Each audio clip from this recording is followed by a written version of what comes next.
9/12/2019 के सीपीयू साई का morning shift का पेपर है। तो पहला क्वेश्चन ही डीआई का दिया गया है। D1, D2, D4 और D3, D5 के छात्रों के मातृभाषा के प्राप्त औसत का अंतर क्या होगा। तो मातृभाषा में D1, D2, D4 में है, डीआई का क्वेश्चन है 80, 70 और 75, और D3, D5 में है 50 और 55। तो औसत में मतलब कि यहाँ पर तो आ जाएगा 150, 225, यानी औसत आ जाएगा 75, यहाँ आ जाएगा 52.5, 105/2। तो अंतर जो आ रहा है वो आ रहा है 22.5। क्वेश्चन नंबर 2, 10.5 से 20.5, 20.5 से 30.5, 30.5 से 40.5, 40.5 से 50.5, 60.5 और 70.5। मैं लिखने का तरीका थोड़ा सा अलग कर रहा हूँ। यहाँ 6 लोग हैं, यहाँ पे 10 लोग हैं, यहाँ पे 12 लोग हैं, 16, 4, 2। तो पूछ रहा है कि सभी 50 छात्रों का औसत क्या होगा। तो औसत निकालने का ये तरीका है, जब क्लासिफाइड डाटा हो तो एवरेज जो आ जाएगा इन दोनों का जो मतलब मध्य बिंदु FI मतलब तो 10, 30, 31 मतलब 15.5 गुणे 6, 25.5 गुणे 10, 35.5 गुणे 12, 45.5 गुणे 16, 55.5 गुणे 4, 65.5 गुणे 2। टोटल छात्रों की संख्या जो है वो है 50 है। अब भाग दे देंगे तो आप लोग देख लीजिएगा 37.1 आ जाएगा। क्वेश्चन नंबर 3 में दिया गया है sin 2 थीटा प्लस 50 बराबर cos 4 थीटा प्लस 16। तो ये साइन और कॉस एक दूसरे के पूरक होते हैं।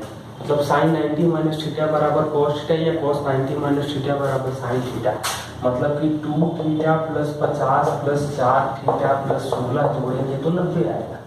मतलब 6 थीटा का मान 24 आएगा। ये 66, 90 में से घटा देंगे तो थीटा का मान जो आ जाएगा वो 4 देगा। सेक का पावर 107 थीटा प्लस कॉस का पावर 107 थीटा जो है वो 2 है। और हमसे पूछा गया है sec theta plus cos theta. तो दोनों तो रेसिप्रोकल होते हैं, जोड़ने पर 2 आ रहा है, मतलब दोनों का मान 1-1 होना चाहिए। तो 1-1 मान होगा तो ये 2 आ जाएगा। क्वेश्चन नंबर 5, एक दुकानदार अंकित मूल्य पर 10% छूट देकर 5% लाभ पाता है। यदि सीपी 300 है तो एमआरपी क्या होगा।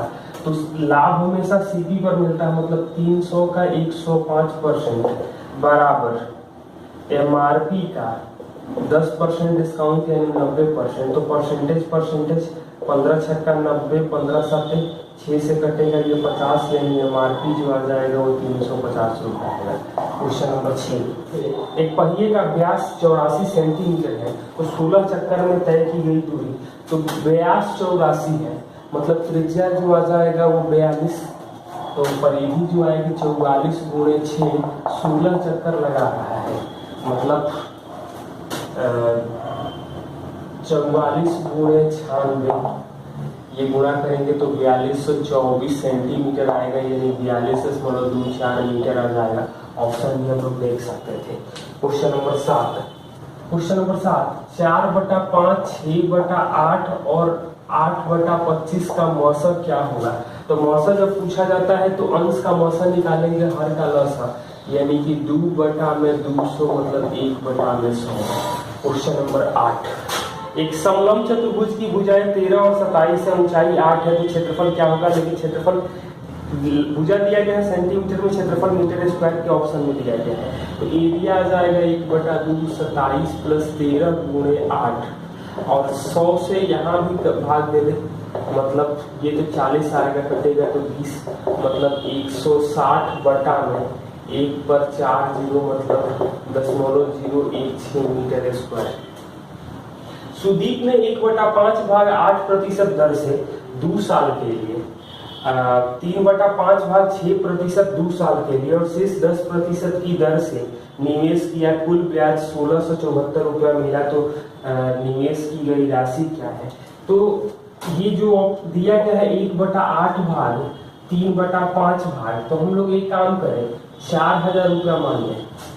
ये 1/8 भाग जो है वो 5% 2 साल मतलब 10%, तो 1/8 मतलब 500, 500 का 10% करेंगे तो 50 रुपया आ जाएगा। यहाँ पर ब्याज, यहाँ पर क्या मिलेगा 3/5, तो 4000 का 3/5 करेंगे तो हमें आ जाएगा 2400 रुपया। 2400 का कह रहा है 6% 2 साल मतलब कि 12%, तो ये आ जाएगा 288। और बाकी तो 2400 और 5 2900 मतलब बाकी बचा 1100 रुपया। 10% 2 साल के लिए, तो 10% 2 साल के लिए मतलब कि 20% करेंगे, ये आ जाएगा 220। जोड़ेंगे तो हमको क्या मिलेगा 558 के लिए ब्याज 1674 है, मतलब एक के लिए 3 है, तो 4000 रुपया हमने माना था, यानी कि मूलधन जो है वो 12000 रुपया हो जाएगा। क्वेश्चन नंबर 10, एक क्लास में 63 के बदले 93 नंबर लिख दिया गया, तो बच्चों का औसत 0.5 बढ़ जाता है, तो विद्यार्थियों की संख्या, तो 63 के बदले 93 लिख दिया गया, मतलब 30 नंबर बढ़ रहा है और एवरेज बढ़ रहा है 0.5, मतलब कि बच्चों की संख्या जो है वो 7 है। शंकु की ऊंचाई दिया गया है 35, CSA आधार के क्षेत्रफल का 4 गुना है, मतलब πRL जो है वो πR स्क्वायर का 4 गुना है, मतलब πR तो कटेगा, तो ये लिख सकते हैं कि h square plus R square बराबर 16R स्क्वायर, मतलब h स्क्वायर जो आएगा वो 15R स्क्वायर आएगा। हमसे पूछा गया है कि वॉल्यूम क्या होगा, और वॉल्यूम जो दिया गया है वो मीटर क्यूब में दिया गया है, तो 1/3 पाई h स्क्वायर मतलब ये तो आ जाएगा हमें 35 का स्क्वायर, तो 1225 बराबर 15R स्क्वायर, मतलब 1/3 R स्क्वायर के जगह हम लोग लिख सकते थे 1225 बटा में 15, ऊंचाई के लिए लिख देंगे 35, तो वॉल्यूम मिल जाएगा, मतलब ये आएगा 22 बटा में 7, तो 7 से कटेगा, भाग देंगे तो 175, 5 से काटेंगे तो 35 और ये 3, तो 1225 गुणे 22 बटा में 9 कर लें, तो जो रिजल्ट आएगा उसको ध्यान से देखिए। मीटर क्यूब की बात करेंगे तो 2.994 गुणे 10 का पावर -3 मीटर क्यूब आ जाएगा, क्योंकि ऑप्शन मीटर क्यूब में दिया गया है। एक घंटाघर 2 ऐसी सड़कों के चौराहे पर स्थित है जो उत्तर से दक्षिण जाती है और पूर्व से पश्चिम जाती है। PQRS, P उत्तर में है, Q पूरब में है, R जो है वो दक्षिण में है और S पश्चिम में है। आप लोग देख सकते हैं, कह रहा है कि ये जो शीर्ष पर कोण बनाते हैं, मतलब यहाँ पर जो कोण बना रहे हैं वो अल्फा, बीटा, गामा और डेल्टा बना रहे हैं, तो PQ का स्क्वायर क्या होगा। तो ये सपोज करें कि हाइट, तो PQ का स्क्वायर मतलब ये, तो यहाँ से ये एंगल बन रहा है अल्फा, मतलब हम लोग लिख सकते हैं, और जो ऑप्शन दिया गया है जो पूछा गया है PQ square by RS square क्या होगा, तो यहाँ हाइट करेंगे तो कॉट अल्फा क्या आ जाएगा, कॉट अल्फा मतलब आधार बटा में लंब, तो OP बटा में हाइट, कॉट बीटा करेंगे तो OP बटा में हाइट, OQ बटा में हाइट, तो हम लोग ये कर सकते हैं कि PQ स्क्वायर जो होगा वो OP स्क्वायर और OQ स्क्वायर होगा, मतलब OP square plus OQ square होगा, और RS के स्क्वायर को लिख सकते हैं OR का स्क्वायर प्लस OS का स्क्वायर। हाइट स्क्वायर से सबको डिवाइड कर देंगे क्योंकि स्क्वायर आ जाएगा, तो ये आ जाएगा cot square alpha plus cot square beta upon cot square gamma plus cot square delta, ये आंसर आ जाएगा। 60 डिस्क व्यास 21 सेंटीमीटर, मोटाई 1/3 है, एक के ऊपर एक रखा जाता है, तो बेलन का आयतन मीटर क्यूब में क्या होगा? तो 60 मतलब व्यास दिया गया है, तो वॉल्यूम जो आएगा वो पाई, व्यास दिया है 21 मतलब 21/2, एक का मोटाई दिया है 1/3, तो 60 की मोटाई जो आ जाएगी वो आ जाएगी 20, तो वॉल्यूम क्या आ जाएगा? तो हम लोग यहाँ 4 से मतलब कि ये कर सकते हैं कि 1386/4 × 20 यानी कि 5, तो 693 सेंटीमीटर क्यूब, इसको मीटर क्यूब में बदलेंगे तो ये आ जाएगा 6.93 × 10⁻³ मीटर क्यूब आ जाएगा। 1/8 x + 1/y² - x - 1/y² क्या होगा? तो फॉर्मूला या ऑप्शन जो दिया गया है वो x/2y, 2x/y, x/y और 4x/y। तो पहला तो यदि फॉर्मूला याद है तो a + b का whole square minus a minus b का होल स्क्वायर जो है वो 4 × x × 1/x और 1/8 है, तो ये y है, सॉरी, तो ये x/2y आ जाएगा, पहला ऑप्शन हो जाएगा।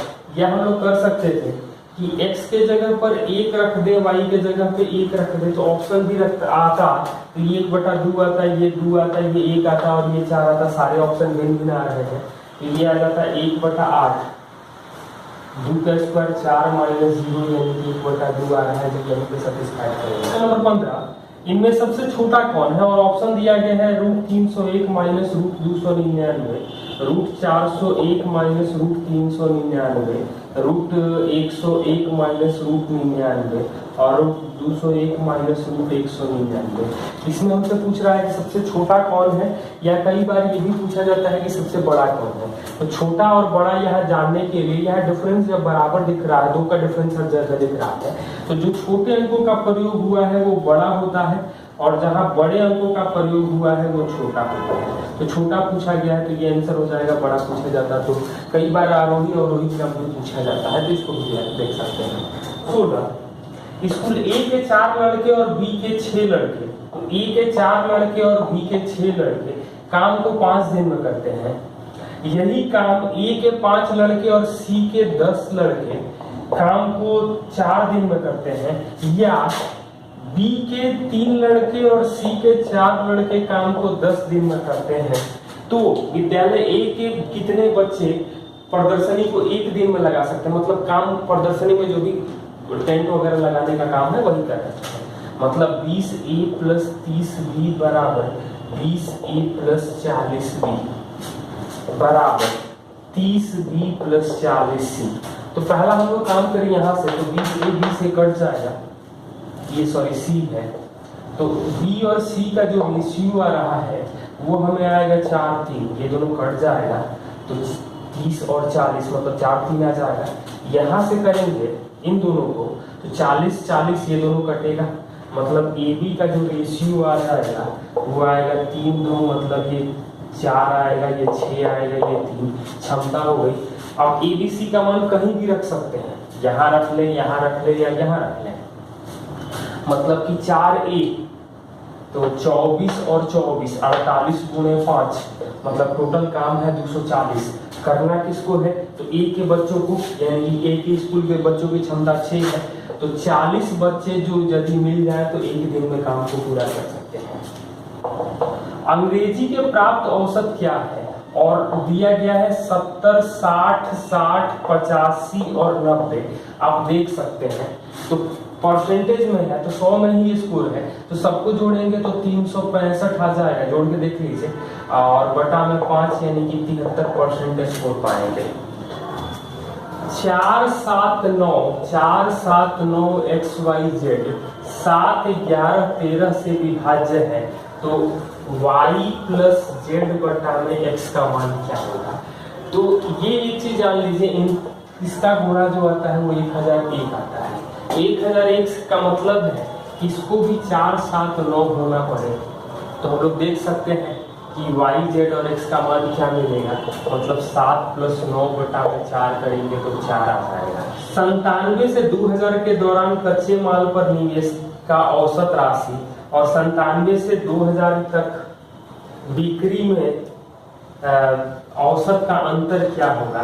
तो DI से देखेंगे फिगर तो 375, 330, 525 और 420 ये है, और ये है 500, 400, 600 और 460। तो यहाँ अंतर आएगा 125, ये अंतर आ जा रहा है 70, ये अंतर आ रहा है 75 और यहाँ अंतर आ रहा है 40, मतलब ये तो 200 आएगा, और ये 110 मतलब 200 और 110 मतलब 310/4 करेंगे तो 77.5 हो जाएगा। क्वेश्चन नंबर 20 सिंप्लीफिकेशन है 7/1/3 भागा 2/1/2 का